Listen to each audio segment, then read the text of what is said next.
L'agence de notation américaine Standard & Poor's a revu à la baisse la note du risque de contrepartie de Skybank.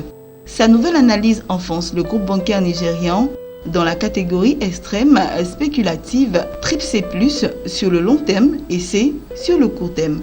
Cette évaluation des choses est intervenue après que l'intervention de la Banque centrale nigérienne ait mis en évidence le fait que la banque ne respectait plus ses ratios de créances douteuses.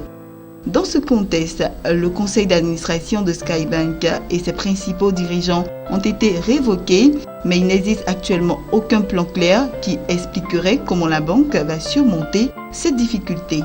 La situation, selon Standard & Poor's, devrait accroître l'incapacité pour la banque de payer sa dette de court terme et dès lors, elle devrait se trouver en situation de défaut dans les 6 prochains mois.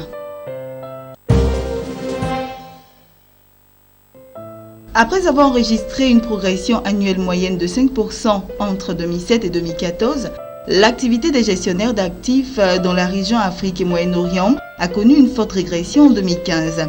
Le montant total des actifs gérés par les sociétés de gestion opérant dans la région s'est en effet établi à 1 300 milliards de dollars durant l'année écoulée contre 1 400 milliards de dollars une année auparavant.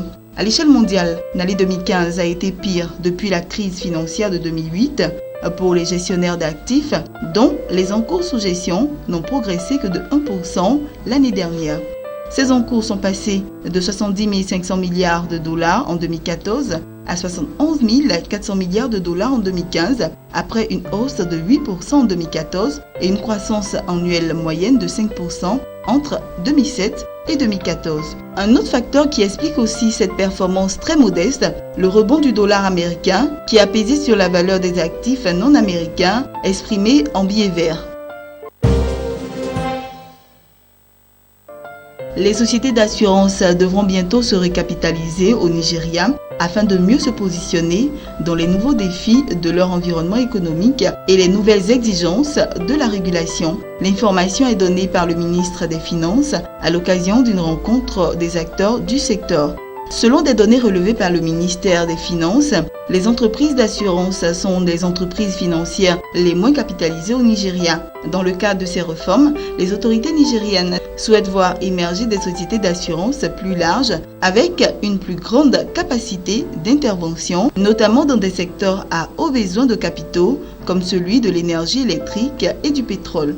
Avec ses 180 millions d'habitants et un produit intérieur brut estimé à 480 milliards de dollars, le Nigeria est la cible de grandes compagnies d'assurance africaines et occidentales.